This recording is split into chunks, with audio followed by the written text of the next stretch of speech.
semua, apa kabarnya nih? Semoga teman-teman sehat-sehat dan baik-baik aja ya. Oke teman-teman, jumpa lagi dengan saya Elma Amalia Bahar, salah satu mahasiswa dari Universitas Negeri Makassar, Prodi Pendidikan Pancasila dan Kewarganegaraan. Oke, by the way, in this video saya mau ngejelasin nih ke teman-teman tentang dasar-dasar hukum bisnis.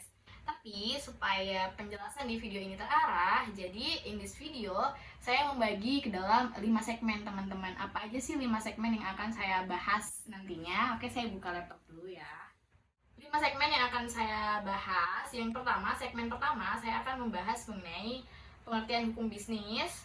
Kemudian yang kedua, segmen kedua saya akan membahas mengenai fungsi dan tujuan hukum bisnis. Segmen ketiga, saya akan membahas mengenai kaca pandang hukum bisnis. Yang keempat, pada segmen keempat saya akan membahas tentang kekayaan negara. Dan pada segmen yang kelima, alias terakhir, saya akan membahas mengenai perusahaan. Nah, itu tadi 5 segmen yang akan saya bahas di video kali ini teman-teman. Kalau teman-teman penasaran dengan materinya, simak videonya sampai habis.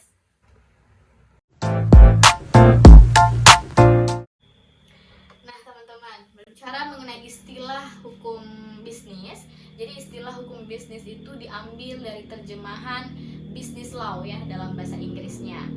Dan dalam keseharian, istilah hukum bisnis ini kerap dipersamakan dengan istilah hukum dagang atau trade law, dan kerap juga dipersamakan dengan istilah hukum perniagaan atau commercial law. Padahal ketiga hukum ini, hukum bisnis, hukum dagang, dan hukum perniagaan, jelas berbeda teman-teman. Hukum dagang dan hukum perniagaan itu hanya mencakup hukum yang ada di dalam Wetboek van Koophandel, atau dalam terjemahan Indonesia ini adalah Kitab Undang-Undang Hukum Dagang. Sementara hukum bisnis itu mencakup hukum dagang yang diperluas. Nah, di dalam buku ini teman-teman, situ disebutkan bahwa usaha dalam bidang bisnis itu dibedakan dalam 3 bidang. Yang pertama, usaha dalam arti kegiatan perdagangan, yakni kegiatan jual beli yang dilakukan oleh orang-orang atau badan-badan dengan tujuan memperoleh keuntungan. Kemudian usaha yang kedua itu adalah usaha dalam arti kegiatan industri, yakni kegiatan memproduksi barang atau jasa yang lebih berguna dari asalnya. Misalnya industri pertanian, perkebunan, pertambangan, pabrik semen, pakaian, dan lainnya.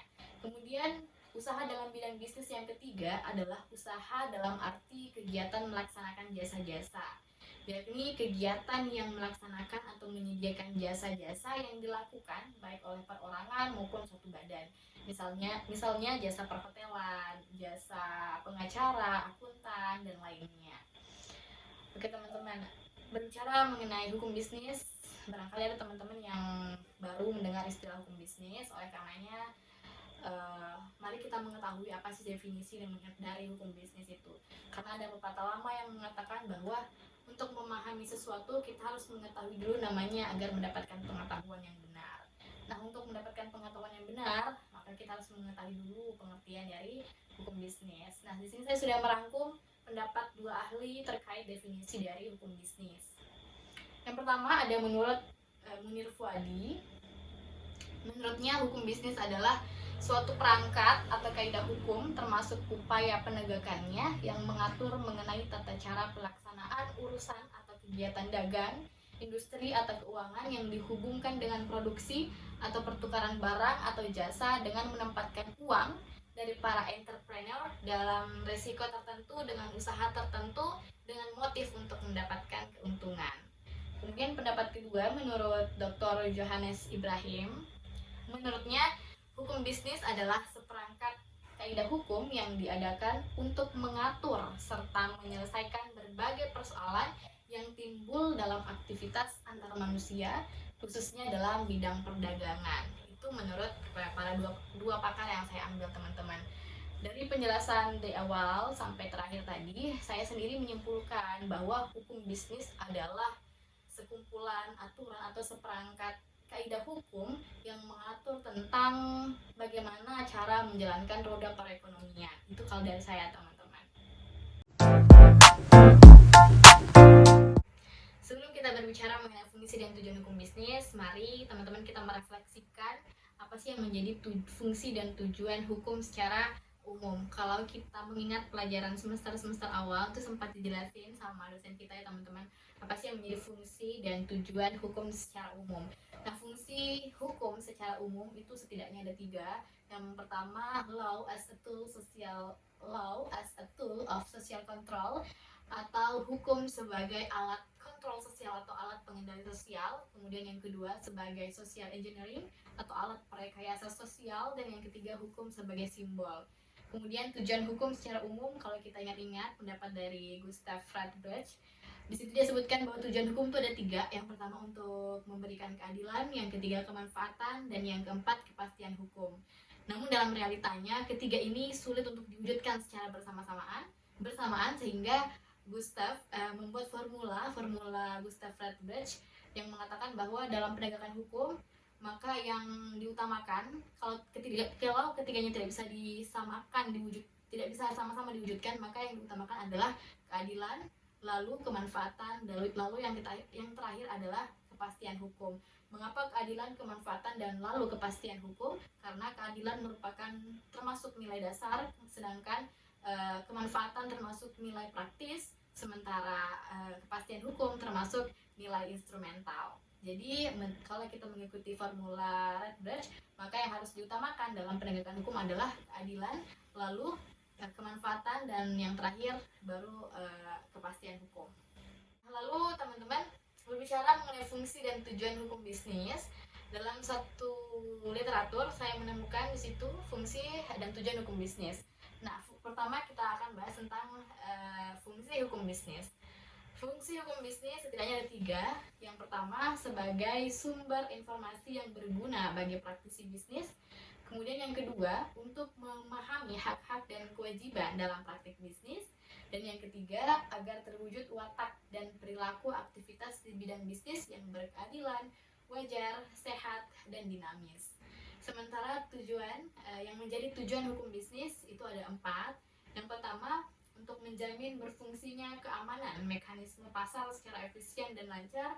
Yang kedua untuk melindungi berbagai jenis usaha, khususnya jenis usaha kecil menengah atau UKM. Kemudian yang ketiga untuk membantu memperbaiki suatu sistem keuangan dan sistem perbankan. Kemudian yang keempat atau yang terakhir yakni untuk memberikan perlindungan terhadap suatu pelaku ekonomi atau pelaku bisnis. Nah, itulah fungsi dan tujuan dari hukum bisnis. Teman-teman, kalau kita berbicara mengenai hukum bisnis, maka setidaknya kita dapat membicarakan hukum bisnis menggunakan 2 kaca pandang. Yang pertama, kita dapat membicarakan hukum bisnis menggunakan kaca pandang public reh atau hukum publik. Dan yang kedua, kita dapat membicarakan hukum bisnis menggunakan kaca pandang privat reh atau hukum privat. Nah, jika kita membicarakan hukum bisnis menggunakan kaca pandang privat reh atau hukum privat, maka setidaknya ada 3 aturan yang dapat menjadi guidance kita. Yakni yang pertama ada BW atau Burgerlijk Wetboek, atau dalam terjemahan Indonesianya adalah Kitab Undang-Undang Hukum Perdata. Kemudian yang kedua ada Wetboek van Kophandel yang merupakan lex specialis dari Burgerlijk Wetboek. Jadi Wetboek van Kophandel itu kalau diterjemahkan di Indonesia adalah Kitab Undang-Undang Hukum Dagang. Kemudian yang ketiga kita juga dapat menjadikan acuan, yang dapat kita jadikan acuan adalah Undang-Undang ITE. Namun lain halnya jika kita membicarakan hukum bisnis dari kaca pandang public reh atau hukum publik, maka setidaknya ada 3 aturan juga yang dapat menjadi guidance kita.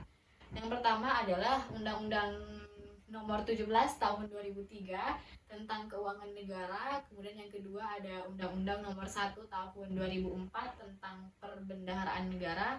Dan yang ketiga ada Undang-Undang Nomor 15 Tahun 2004 tentang Pemeriksaan, Pengelolaan, dan Tanggung Jawab Keuangan Negara. Jadi kalau kita membicarakan hukum bisnis, teman-teman, kita bisa menggunakan kaca pandang public reh atau hukum publik, dan juga bisa menggunakan kaca pandang privat reh atau hukum privat.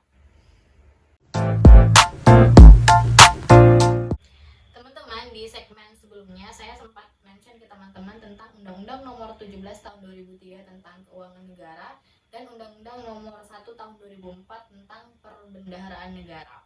Nah, di dalam undang-undang ini kalau teman-teman baca itu ada istilah kekayaan negara. Oleh karenanya saya rasa penting untuk memasukkan segmen khusus mengenai kekayaan negara di video kali ini. Nah, kekayaan negara teman-teman itu dibagi menjadi dua kelompok. Yang pertama adalah kekayaan yang dimiliki pemerintah. Kemudian yang kedua adalah kekayaan yang dikuasai oleh negara. Nah, bedanya apa kekayaan yang dimiliki oleh pemerintah dan kekayaan yang dikuasai oleh negara? Bedanya adalah kalau kekayaan yang dimiliki pemerintah, maka pemerintah atau negara itu dapat bertindak sebagai regulator dan eksekutor terhadap kekayaan tersebut. Namun jika kekayaan yang dikuasai oleh negara, maka negara hanya bertindak sebagai regulator terhadap kekayaan itu. Jadi jelas ya teman-teman bahwa kekayaan negara itu dibagi menjadi dua kelompok besar, yaitu kekayaan yang dimiliki oleh pemerintah atau negara dan kekayaan yang dikuasai oleh negara. Nah, pertama kita akan membahas dulu mengenai kekayaan yang dimiliki oleh pemerintah. Kekayaan yang dimiliki pemerintah artinya semua barang yang dibeli atas beban APBN atau APBD atau perolehan lain yang sah. Nah, kekayaan negara yang dimiliki pemerintah, khususnya pemerintah pusat, itu dibagi lagi menjadi dua, yakni kekayaan negara yang dipisahkan dan kekayaan negara yang tidak dipisahkan. Nah, kekayaan negara yang dipisahkan adalah pengelolaan kekayaan negara dalam bentuk investasi, baik investasi jangka pendek maupun investasi jangka panjang. Nah, investasi jangka pendek ini adalah investasi yang dikelola dalam kurun waktu 1 tahun untuk menjamin ketersediaan dan pengelolaan kas yang optimal dan tetap produktif. Sementara investasi jangka panjang ini dikelola dengan tujuan memperoleh manfaat masa depan dengan waktu lebih dari 1 tahun. Investasi jangka panjang pemerintah ini diklasifikasikan lagi menjadi dua. Ada investasi jangka panjang permanen dan ada investasi jangka panjang non permanen. Perbedaannya ialah kekayaan negara pada investasi jangka panjang permanen itu dipisahkan pengelolaannya dari APBN. Sementara investasi jangka panjang non permanen pengelolaannya tidak dipisahkan dari sistem pengelolaan APBN. Contoh kekayaan negara yang dipisahkan itu berupa penanaman modal pemerintah dalam perusahaan badan usaha milik negara atau daerah maupun non badan usaha milik negara dan daerah, biasanya dalam bentuk saham. Itu tentang kekayaan negara yang dipisahkan. Kemudian yang kedua tadi ada kekayaan negara yang tidak dipisahkan. Kekayaan negara yang tidak dipisahkan itu misalnya adalah BMN dan BMD, yakni barang milik negara dan barang milik daerah, yakni barang-barang yang diperoleh atau dibeli atas beban APBN atau APBD atau diperoleh dari perolehan lain yang sah. Contoh barang milik negara yang dibeli atas beban APBN ialah minibus yang ditujukan untuk menjalankan fungsi pemerintahan. Nah, itu tadi teman-teman penjelasan terkait kekayaan yang dimiliki pemerintah. Kemudian yang bagian yang kedua yaitu kekayaan yang dikuasai oleh negara. Kekayaan yang dikuasai oleh negara yaitu kekayaan negara potensial yang saat ini dilaksanakan oleh beberapa instansi baik di pemerintah pusat maupun pemerintah daerah. Nah, kekayaan negara potensial secara garis besar ini terdiri dari beberapa. Yang pertama ada sumber daya alam, kemudian yang kedua berupa aset bekas milik asing atau Tionghoa, kemudian yang ketiga benda berharga muatan kapal tenggelam, kemudian yang keempat ada aset-aset lain yang berasal dari beragam. Yang pertama ada yang berasal dari pelaksanaan perjanjian kerjasama antara pemerintah Republik Indonesia dengan badan internasional atau negara asing. Kemudian dapat juga aset yang berasal dari pembubaran badan yang dibentuk kementerian atau lembaga seperti unit pelaksana teknis.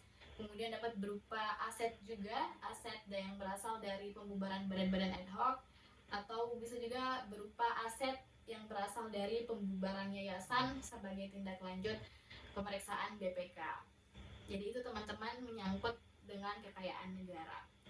Jadi ringkasnya kekayaan negara itu dibagi menjadi dua bagian besar, yaitu kekayaan yang dimiliki oleh pemerintah dan kekayaan yang dikuasai oleh negara. Nah, kekayaan yang dimiliki pemerintah ini dibagi menjadi dua, yakni kekayaan negara yang dipisahkan dan kekayaan negara yang tidak dipisahkan. Sementara kekayaan yang dikuasai negara itu berupa kekayaan negara potensial yang sumbernya itu tadi ada beberapa teman-teman.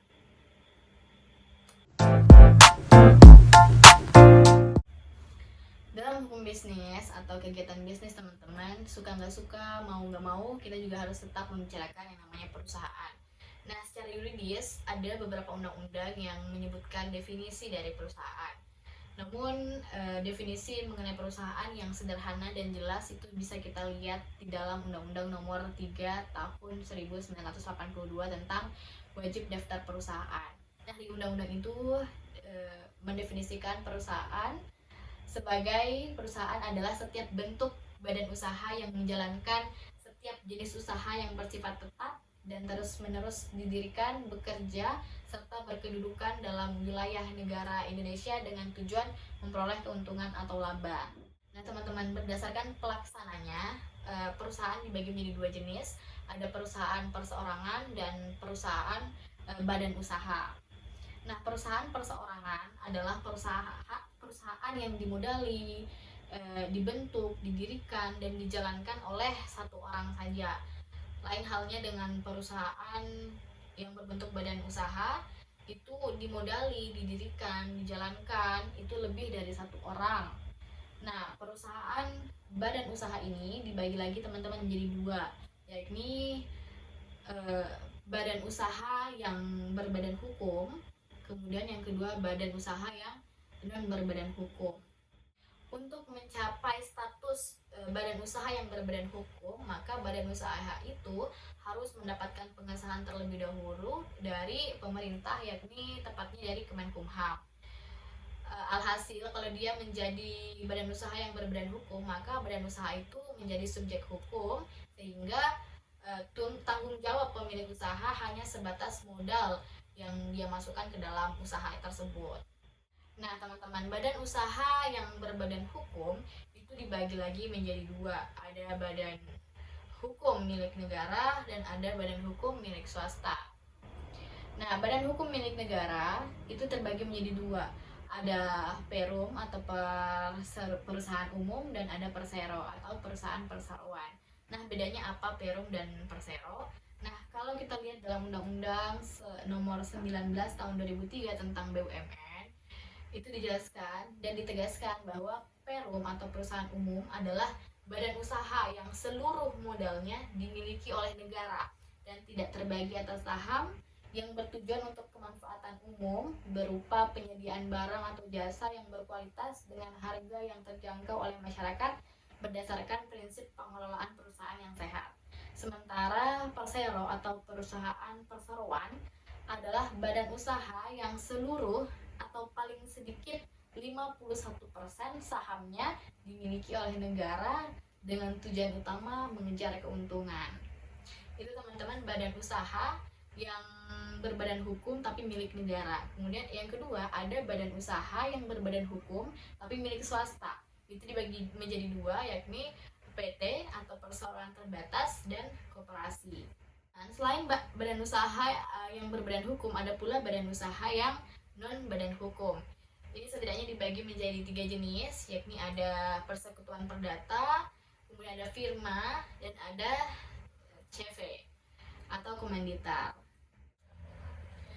Well, teman-teman, itu tadi penjelasan singkat saya mengenai dasar-dasar hukum bisnis yang sudah saya bagi ke dalam 5 segmen ya teman-teman. Semoga video kali ini bermanfaat dan saya mohon maaf apabila ada kesalahan atau kekeliruan dalam penyampaian di video kali ini. Semoga video kali ini bermanfaat buat kita semua. Terima kasih sudah menonton video ini sampai akhir. Saya pamit undur diri. Terima kasih. Wassalamualaikum warahmatullahi wabarakatuh dan tetap semangat belajar.